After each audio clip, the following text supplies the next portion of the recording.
Atos, no capítulo 1, verso 8, mas recebereis poder ao descer sobre vós o Espírito Santo, e sereis minhas testemunhas, tanto em Jerusalém como em toda a Judéia, Samaria e até os confins da terra. A promessa de Deus é que derramaria o seu Espírito Santo sobre a sua igreja, sobre os seus filhos. No livro de 1 Coríntios, no capítulo 3, o verso 16, ali mostra que a intenção divina é que nós sejamos lugares da habitação do Espírito Santo. E Paulo escreve bem assim: não sabeis que vós sois santuário de Deus e que o Espírito de Deus habita em vós? E Paulo, ele reforça em outros textos de Coríntios que eu e você somos o receptáculo do poder do Espírito Santo. Somos este vaso de barro em que o Espírito Santo quer habitar em nós. Vocês são o santuário de Deus, e o Espírito de Deus mora ou quer morar em você.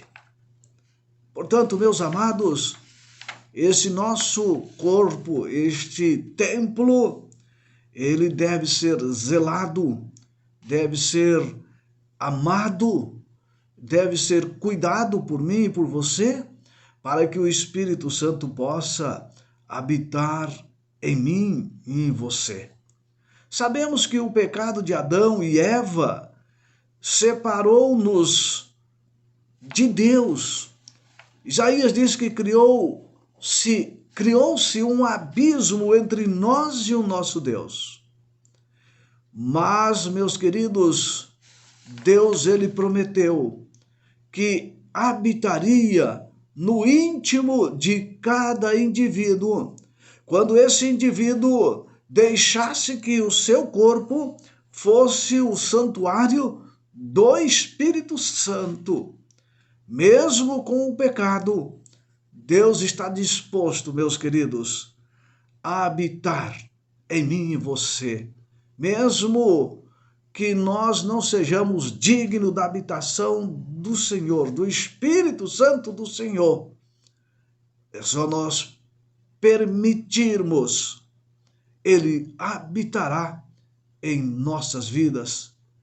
Esta separação que o pecado causou, essa pecaminosidade que levou o ser humano a situações muito adversas, lá antes do dilúvio, Deus chegou a expressar no livro de Gênesis 6, verso 3, então disse o Senhor, o meu espírito não agirá para sempre no homem, porque este é carnal.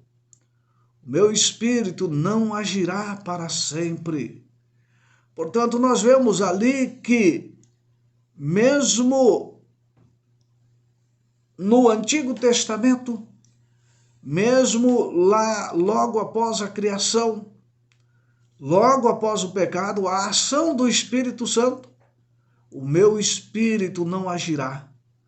Portanto, o desejo de Deus é que o Espírito Santo agisse, morasse, dirigisse a vida dos seus filhos.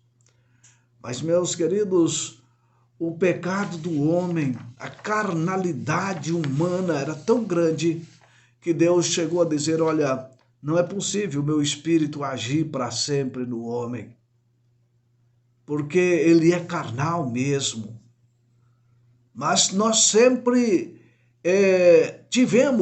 sempre teve homens, mulheres, que permitiram que o Espírito Santo morasse no seu coração.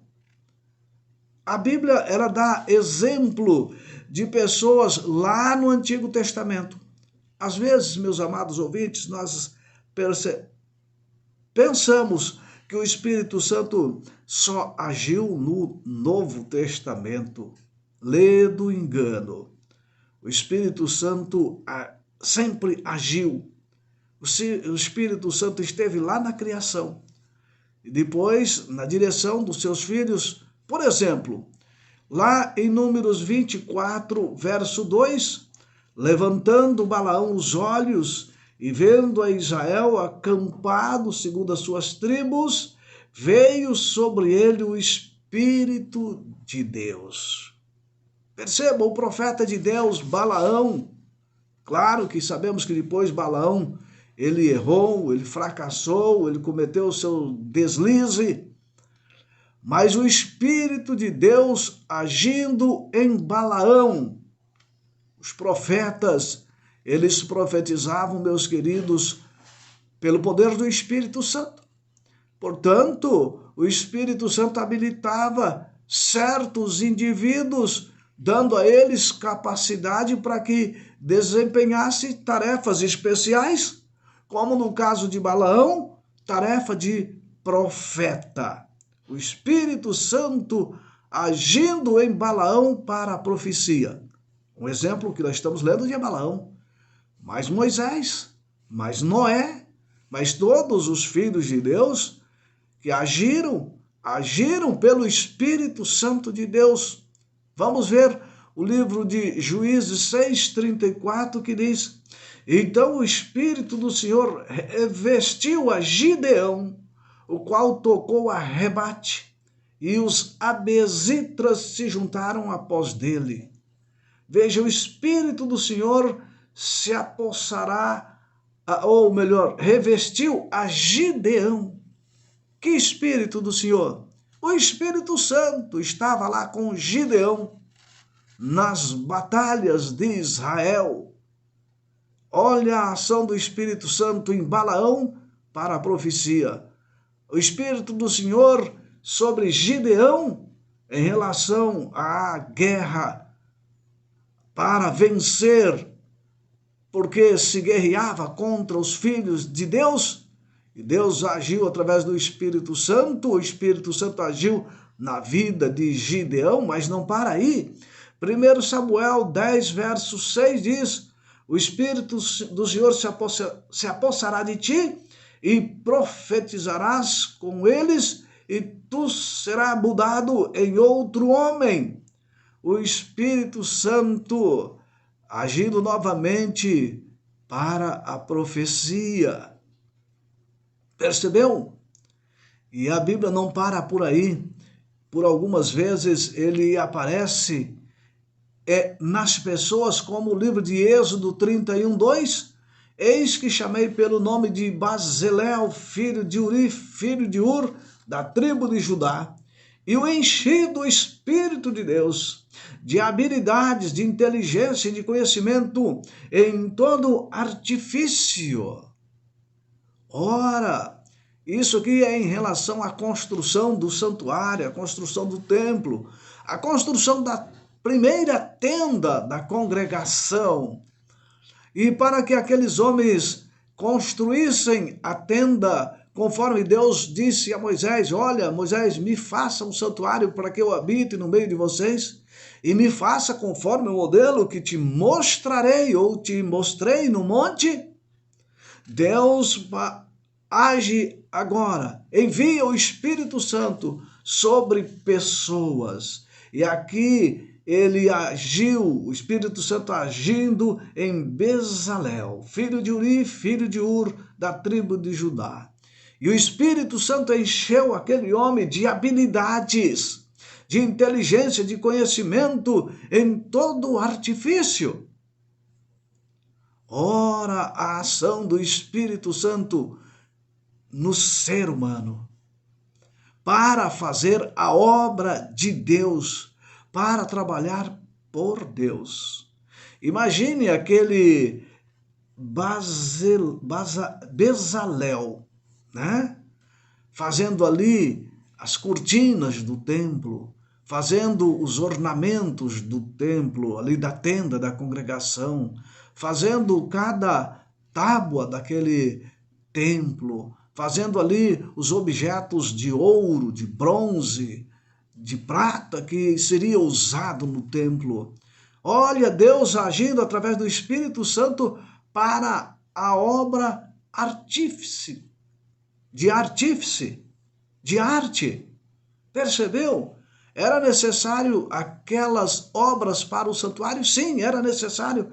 Portanto, Deus, através do seu Espírito Santo, agindo naqueles homens. Aqui está falando de Bezalel, mas a Bíblia fala de outros homens que Deus os encheu do Espírito para aquele trabalho artístico, da arte para o santuário do Senhor.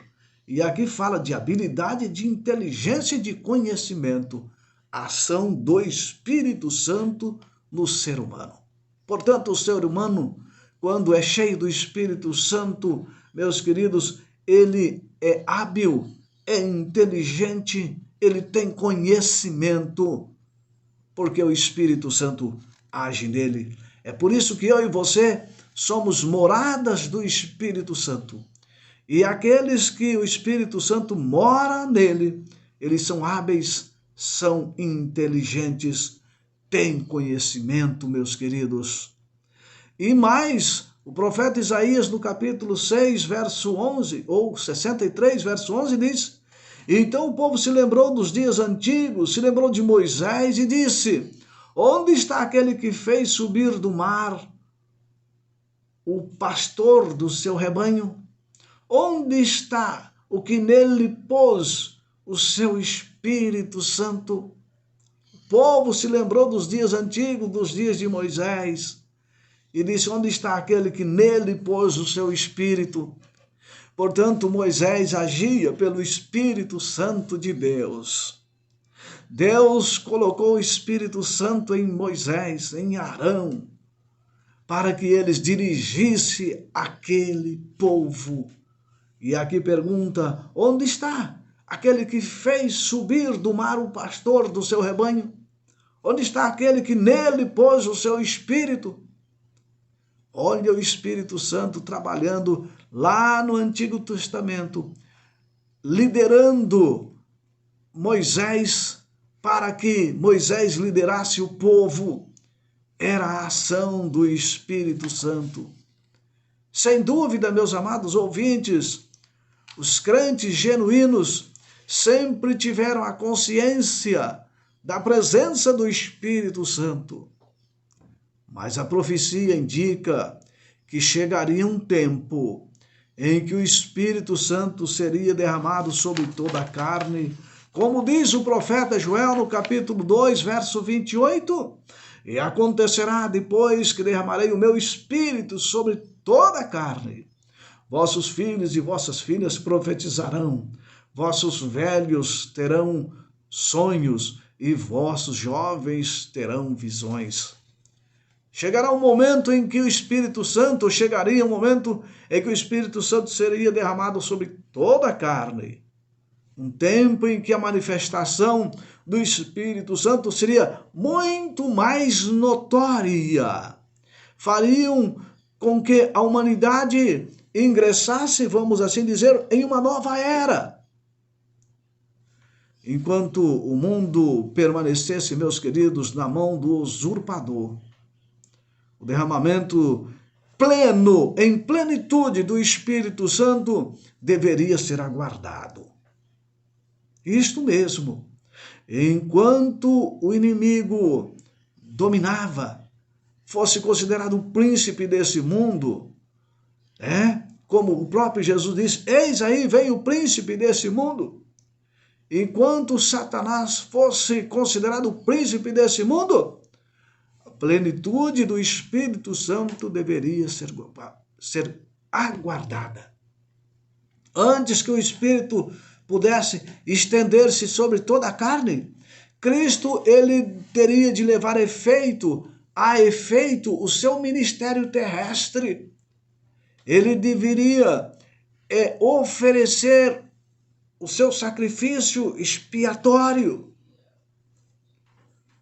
Portanto, apontando ao ministério de Cristo, como sendo um ministério do Espírito Santo também. O próprio João Batista afirmou: eu vos batizo com água para arrependimento, mas eis que vem um depois de mim, ele é mais poderoso do que eu, ele vos batizará com o Espírito Santo. Mateus 3, verso 11. João Batista reconhecendo que viria um após ele, e esse batizaria com o Espírito Santo. Mas, amados, quando você olha os evangelhos, você não vê Jesus batizando. A Bíblia diz claro que Jesus não batizava, eram os seus discípulos que batizavam. E você não viu Jesus batizando com o Espírito Santo também. Poucas horas da sua morte, Jesus ele prometeu aos seus discípulos: olha, eu rogarei ao Pai, e ele vos dará outro consolador, a fim de que esteja para sempre convosco, o Espírito da verdade. Porventura você vê o Espírito Santo sendo recebido lá na cruz? Você vê o Espírito Santo sendo recebido pelos discípulos em plenitude ali na cruz? Nenhuma pomba apareceu no dia da crucifixão. A pomba apareceu sim, no dia do batismo de Jesus. No dia da crucifixão foi apenas escuridão, rajadas de relâmpagos.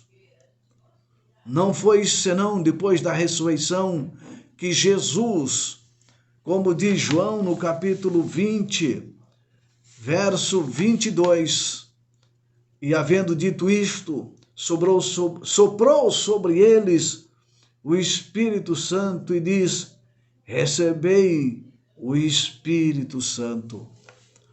Ah, meus queridos, até na cruz, o usurpador tinha vamos dizer, uma certa vantagem.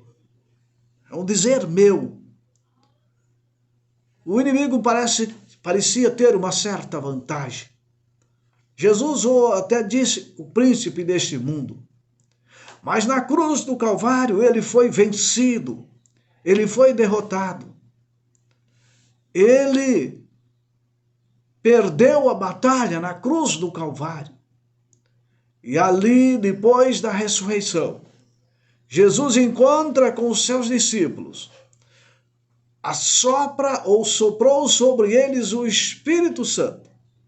E disse Jesus: eis que envio sobre vós a promessa de meu Pai. Permanecei, pois, na cidade, até que sejais revestido do poder. Permaneçam aí em Jerusalém. Espere um pouquinho até que vocês sejam revestidos do poder. Ah, meus queridos, esse poder seria dado em porção dobrada aos discípulos. Esse poder seria recebido ao descer sobre vós o Espírito Santo, fazendo com que estes crentes testemunhassem tanto em Jerusalém, Samaria, até os confins da terra, segundo Atos 1, verso 8.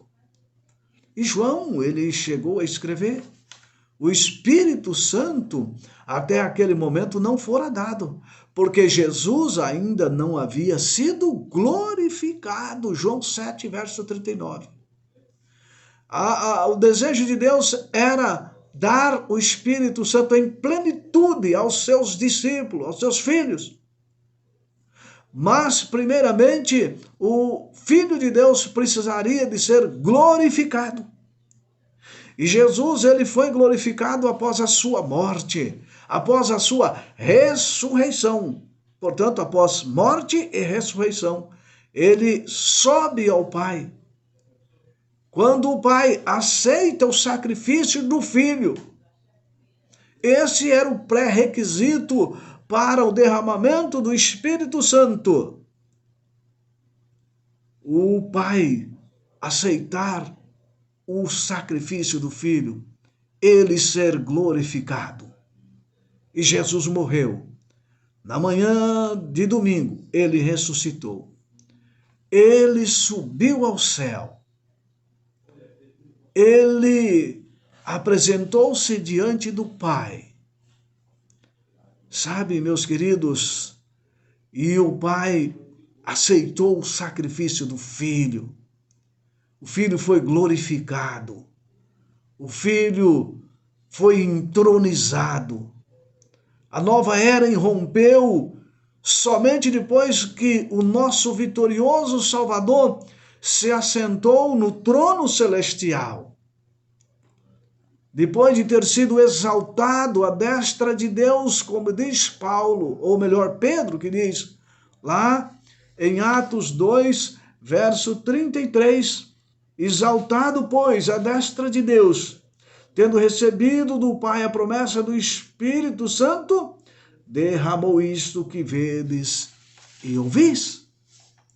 Perceba, Paulo lá no grande dia do Pentecoste, naquele sermão, ele disse, olha, Jesus foi exaltado, Jesus foi entronizado, Jesus recebeu a glorificação.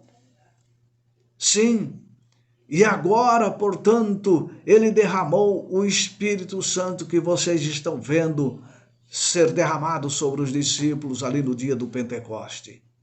Atos 2. Esses discípulos que vocês estão vendo aí, cheios do Espírito Santo, línguas de fogo, falando língua estranha, ou língua das nações, isso que vocês estão vendo é a promessa do Espírito Santo. Jesus já havia prometido. É isso que vocês estão vendo nesse dia.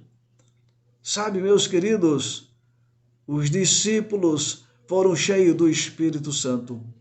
Mas, primeiramente, o Filho de Deus venceu a cruz do Calvário, venceu a morte, ressuscitou, subiu ao céu, foi recebido pelo Pai, foi aceito o seu sacrifício, foi glorificado a Jesus, ele foi exaltado à destra de Deus, assentou-se no trono celestial, e agora então o Espírito Santo poderia vir, porque o Filho tinha cumprido a sua missão. Ah, meus queridos, que evento maravilhoso foi aquele de Atos capítulo 2. Atos capítulo 2 mostrou-se um evento maravilhoso. Atos 1, verso 5, ele diz, porque João, na verdade, batizou com água, mas vós sereis batizados com o Espírito Santo. Não muitos dias depois destes. Portanto, olha, João batiza com água, mas vocês esperem um pouquinho. Não muitos dias depois, vocês serão batizados com o Espírito Santo. E todos eles perseveravam unânimes em oração com as mulheres, com Maria, mãe de Jesus, e com os irmãos deles. Olha, vocês vão ser batizados não apenas com água, vocês vão ser batizados com o Espírito Santo. E lá no dia do Pentecoste, 50 dias após a ressurreição de Jesus, a nova era explodiu sob o poder total do Espírito Santo. De repente, veio do céu um som, como um vento impetuoso, encheu toda a casa onde estavam assentados, e todos ficaram cheios do Espírito Santo. Atos 2, verso 2 a 4. Perceba, Jesus morreu, foi glorificado, foi entronizado, seu sacrifício foi perfeito, aceito pelo Pai. E agora então, o Espírito Santo vem sobre os discípulos para fazer a sua obra em plenitude sobre os seus filhos. Não que o Espírito Santo já não agisse no Antigo Testamento, como nós vimos. Ele já agia, ele já executava o seu trabalho, mas agora, com o derramamento do Espírito Santo, como diz Joel, toda a carne seria batizada pelo Espírito Santo. É por isso que eu e você somos convidados a ser cheios do Espírito Santo. Após a entronização de Jesus, o Pentecoste foi derramado. Os discípulos foram cheios do Espírito Santo. E eu e você também podemos receber a plenitude do Espírito Santo. A missão de Jesus, a missão do Espírito Santo, meus amados, eram, pois, totalmente interdependentes. A plenitude do Espírito Santo não podia ser concedida a não ser depois que Jesus houvesse completado a sua missão. Portanto, missão interdependente. Jesus, a seu turno, ou a seu tempo, ele foi concebido pelo Espírito Santo, como diz o livro de Mateus. Ele foi concebido pelo Espírito Santo. Ele foi batizado pelo Espírito Santo, Marcos 1, verso 9 e 10. Ele foi conduzido pelo Espírito Santo em seu ministério, Lucas 4. Na tentação, ele estava sendo conduzido pelo Espírito Santo. Ele executou os seus milagres através do Espírito Santo, conforme Mateus 12. Ele executou seus milagres através do Espírito Santo. Ele ofereceu a si mesmo no Calvário pelo Espírito Santo. Hebreus 9 diz bem claro isto aí, que ele foi oferecido, ele se ofereceu no Calvário e naquela atitude de Jesus oferecer-se, entregar-se, ali estava agindo o Espírito Santo. E o Espírito Santo também agiu na própria ressurreição de Jesus, conforme Romanos 8, verso 11. Percebe a ação do Espírito Santo na vida de Jesus? Jesus, meus amados, foi a primeira pessoa a experimentar a plenitude total do Espírito Santo. Em todas as ações de Jesus, ele era dirigido pelo Espírito Santo. Percebeu? Daniel, mas espera aí, o Espírito Santo agindo em Jesus? Deixa eu repetir para você. Olha para você em Mateus 1, verso de 8 a 21. Jesus sendo concebido no ventre de Maria. E quem é que era o autor da concepção? O Espírito Santo. No batismo de Jesus, quem estava ali presente? Quem apareceu em forma de pomba? O Espírito Santo. Quem é que conduziu ele ali na tentação? Lucas 4, o Espírito Santo. Mateus 12, os milagres de Jesus. O Espírito Santo estava acompanhando, estava presente nos milagres. Quando ele se oferece, Paulo diz que ele ofereceu-se pelo Espírito Santo. Na ressurreição, o Espírito Santo também estava atuando, Romanos 8, verso 11.